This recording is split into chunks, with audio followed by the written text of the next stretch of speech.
Então, Carlo, da Finlândia. Atualmente estou servindo como sargento sênior do Batalhão Internacional de Fuzileiros da 3ª Brigada de Assalto do 3º Corpo do Exército.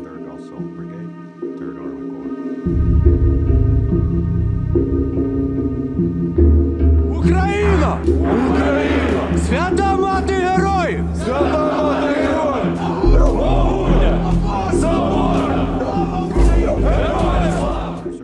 Eu servi na Finlândia, cumpri o serviço militar obrigatório e trabalhei em muitas áreas diferentes. E quando a guerra começou, eu tinha meu próprio negócio e fazia trabalhos extras por fora. Eu lembro disso como se fosse ontem. Eu estava trabalhando por contrato em uma empresa do setor da construção e estava em viagem de trabalho, longe de casa. Acordei cedo pela manhã em um motel. Eu dormia entre turnos. Fui tomar um café da manhã cedo, a televisão estava ligada e, no noticiário, mostravam sem parar transmissões ao vivo da Ucrânia e informavam que a invasão havia começado. Eu senti que agora tudo tinha começado.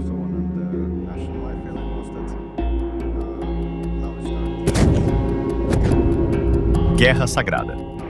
Bem, os finlandeses têm uma história extremamente negativa de relações com a Rússia. Ao longo dos 500 anos de existência da Rússia, eles foram nosso único inimigo natural. Nesse período, travamos contra eles 42 ou 43 guerras. Ainda há 2 ou 3 centenas de anos, os russos invadiam nossas terras, levavam nosso povo para a escravidão e depois os vendiam até mesmo para a Turquia. Acho que há relatos confirmados de que escravos dos russos foram encontrados, por exemplo, em Constantinopla e coisas do tipo. Nós coexistimos de forma pacífica, mas ninguém diz que gostamos quando eles ficam do lado deles da fronteira, e nós estamos sempre prontos para a próxima rodada. Temos um ditado na língua finlandesa de que o ódio aos russos nós recebemos com o leite materno. No início da guerra, eu não tinha um plano. Eu simplesmente estava reagindo à situação. Então, em 4 de março, eu já estava aqui.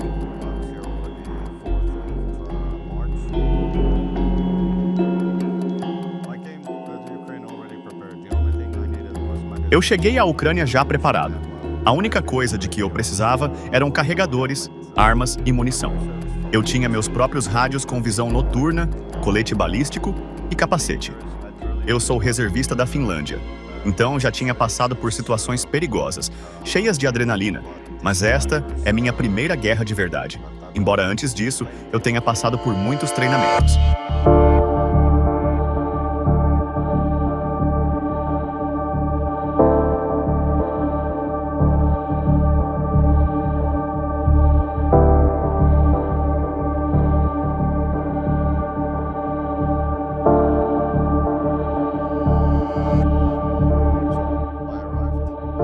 Então, eu cheguei trazendo cerca de 3 toneladas de equipamento militar, coletes balísticos, capacetes, camuflagem, jaquetas de inverno e todo o resto.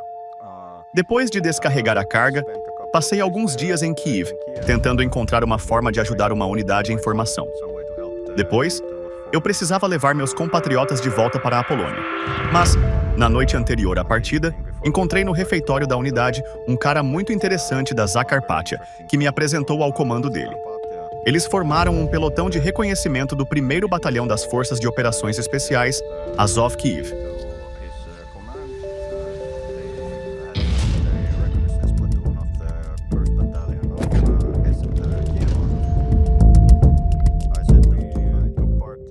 Eu disse que precisava levar esses caras de volta para a Polônia, mas que eu voltaria. Que me dessem um fuzil e iríamos. Foi assim que combinamos. Nós participamos. Nossa unidade participou da maioria das batalhas, digamos assim, pela defesa de Kiev.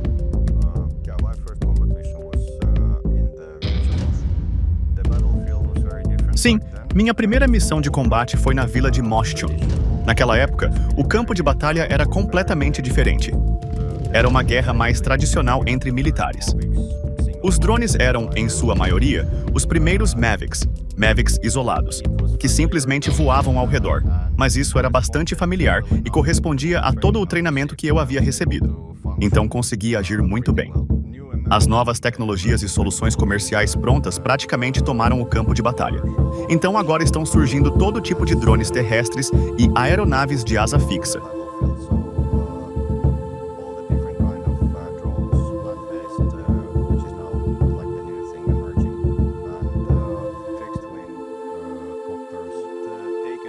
Sim, eles não substituíram completamente a artilharia, mas quase completamente, e o mesmo vale para os meios antitanque.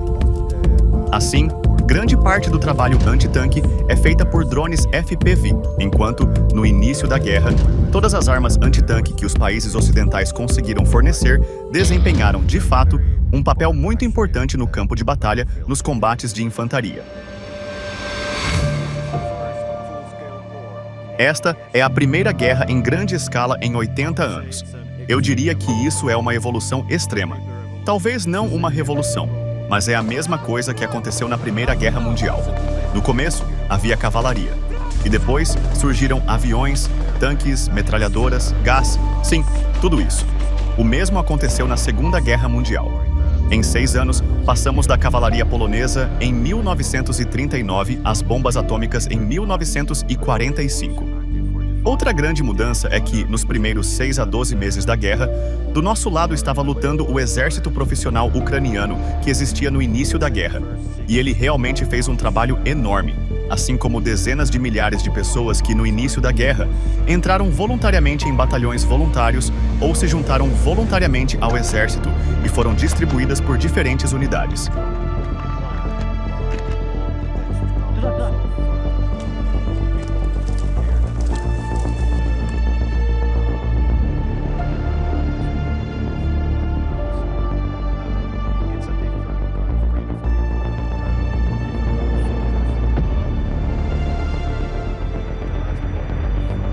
Esse é um tipo diferente de pessoas, um tipo diferente de soldados, tanto bons quanto ruins.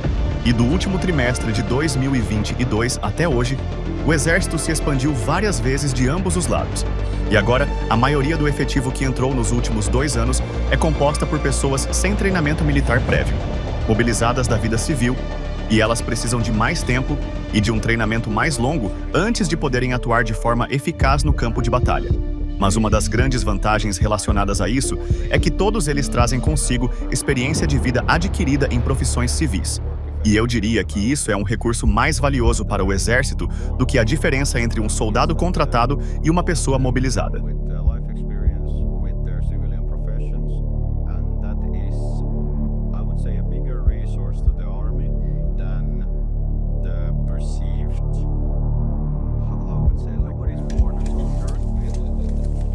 Ninguém nasce soldado.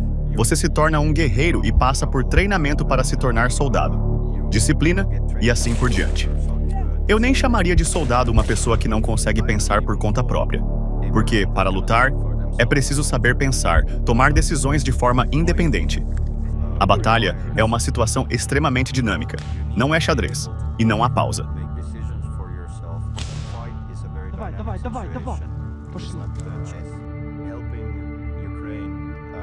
Ajudar a Ucrânia a se defender e a lutar contra a Rússia é ajudar o meu próprio país, sem intermediários e sem mais nada. O problema é que, depois da Segunda Guerra Mundial, grande parte do mundo esqueceu as lições da última guerra, pelas quais se pagou com o sangue de milhões de pessoas, e se comporta como um avestruz, enfiando a cabeça na areia e tentando fingir que o problema não existe, o que não vai levar a nada, além de terem a cabeça cortada antes mesmo de conseguirem tirá-la da areia.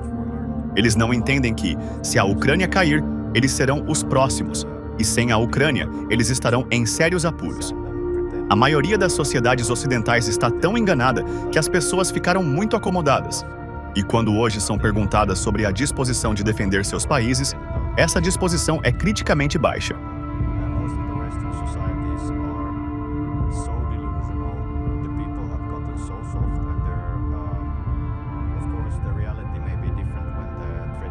Claro, a realidade pode acabar sendo diferente quando a ameaça se materializar, mas, em qualquer caso, a forma mais lógica de agir é aplicar o máximo de esforços, destinar o máximo de recursos para apoiar a Ucrânia, exercer a máxima pressão sobre a Rússia, incluindo guerra híbrida, guerra econômica híbrida e tudo mais.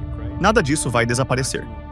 Se a Rússia sair dessa situação com ao menos a mínima possibilidade de explicar à sua população que ela estava certa, estaremos à beira de uma guerra ainda maior. Além disso, nos meios de comunicação do mundo todo, há propaganda ativa, e é preciso entender que o debate também é influenciado pela política interna de cada país. Portanto, diferentes partidos e movimentos políticos em cada país ou em nível global manipulam a informação de acordo com seus interesses. Nenhum país neste planeta está fazendo o suficiente, incluindo a Ucrânia, que está fazendo longe de ser o suficiente.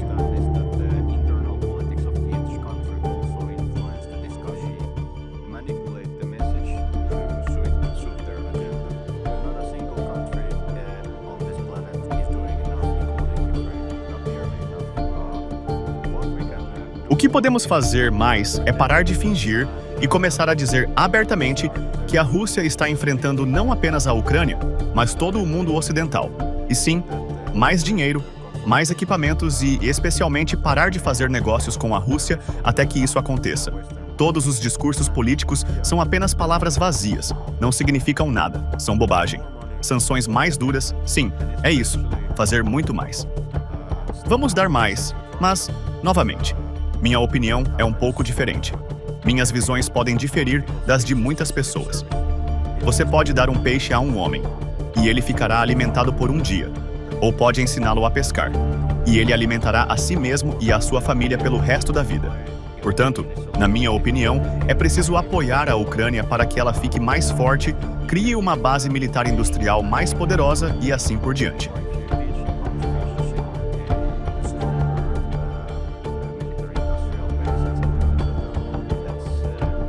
Cada bala que recebemos dos países parceiros é mais uma bala.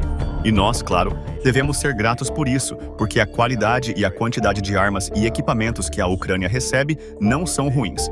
Mas precisamos de mais e, antes de tudo, precisa haver mais segurança e confiança, para que a política e a direção dos ventos políticos não influenciem acordos já alcançados. O principal problema aqui é que muitos países e povos do planeta não entendem a mentalidade russa, não entendem como eles pensam, eles não raciocinam com a mesma lógica que, digamos, a sociedade ocidental de língua inglesa. Ты был за границей? Нет. Нет, ни разу. Ни разу Вообще нигде. не был. Вот первый раз в жизни за границей получается. Где? В Украине. Talvez alguém tenha medo, mas esse medo, na minha opinião subjetiva, é em grande parte infundado. É um medo sem fundamento. E o medo das linhas vermelhas é uma espécie de indicador da eficácia da propaganda russa e das operações de influência.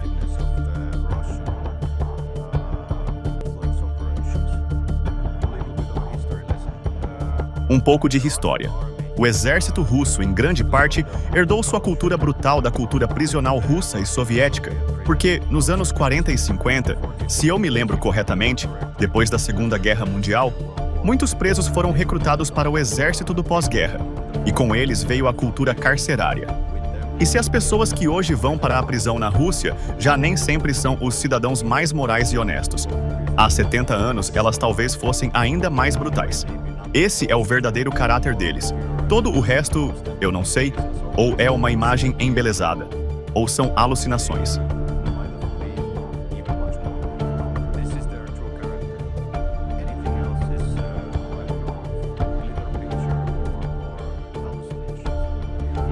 Na minha opinião, eles nunca experimentaram nada que sequer se aproximasse de liberdade. Eles têm uma estranha mentalidade de escravos. Вас 7 было, да? 6. А 200-й? Ну, один 200-й. Он уже там 10 дней лежит. А, вы что, не выкинули его? Положили. И мы не знаем, что с ним делать. Вы что, а вам, сука, воняет? Вы что, гоните, пацаны? Ну, сука, от этого ж можно умереть.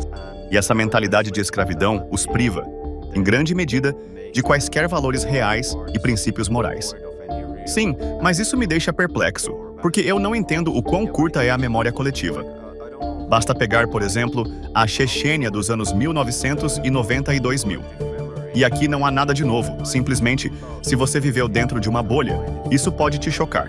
Mas, no meu caso, é exatamente isso que eu esperava da Rússia. Sinceramente, eu me sinto privilegiado. Antes da guerra, eu tinha uma boa vida e tudo de que precisava. Eu viajei muito, adquiri muita experiência de vida e assim por diante. mas eu me sinto privilegiado por causa das pessoas que conheci aqui e dos meus irmãos e irmãs, que para mim são a personificação do espírito, da visão de mundo e de outras coisas que são extremamente importantes para mim. E aqui eu encontrei a minha tribo, então eu não me sinto estranho nem nada do tipo.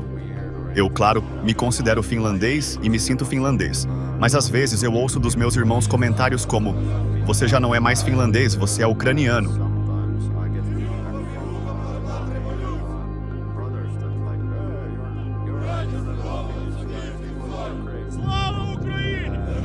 Nós, finlandeses, nos consideramos extremamente resistentes e tudo mais. Mas eu fico surpreso com a mentalidade positiva de muitos ucranianos, alguns dos quais me parecem quase super-humanos. Eles não deixam que nada de ruim os atinja por dentro. Eles têm um escudo que os protege por fora. Então continuam trabalhando sem dormir, mesmo quando tudo ao redor fica cada vez mais difícil. Eles não desistem, e isso também me motiva. Eu tiro motivação das pessoas ao meu redor. Antes de tudo, nós não temos o direito moral de perder esta guerra. O preço já é alto demais. Todos nós perdemos pessoas próximas e somos obrigados por elas a lutar até o fim.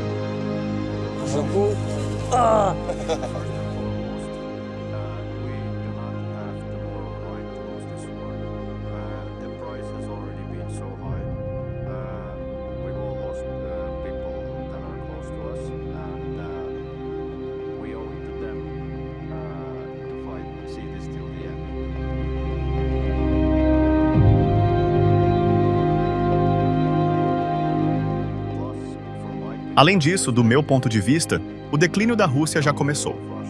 Pelo que eu entendo, quanto mais fraca a Rússia se torna do ponto de vista histórico, mais ela começa a agitar os punhos, se exibir e fazer propaganda, chegando ao extremo até colapsar. Perder ou parar agora seria ruim, errado, imoral e completamente absurdo. Muitas pessoas, por cansaço, caem nesse pensamento negativo, quando, por exemplo, às vezes basta simplesmente dizer a um ucraniano comum: "Ei, nós lutamos com sucesso contra a Rússia praticamente sozinhos por 3 anos e meio.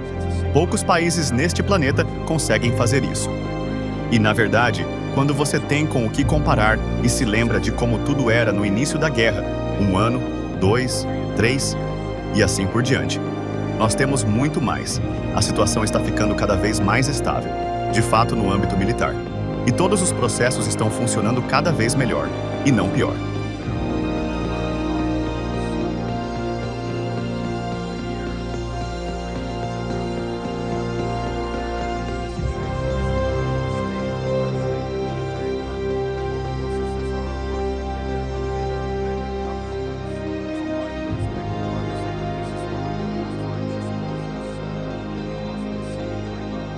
Do meu ponto de vista, eu diria que esta é uma das causas mais justas que qualquer um de nós verá em sua vida. E se não agora, então quando? Esta é a maior chance na história de todo o povo ucraniano de se tornar completamente independente, ter sua própria língua e cultura. Vocês não podem perder isso. Se perderem sua pátria, tudo estará acabado. Portanto, o tempo das desculpas acabou durante esta guerra. Enquanto ela continuar, toda a atenção deve estar concentrada nisso. E quando terminarmos, poderemos seguir com nossas vidas e construir um país melhor para todos nós. É isso que eu diria.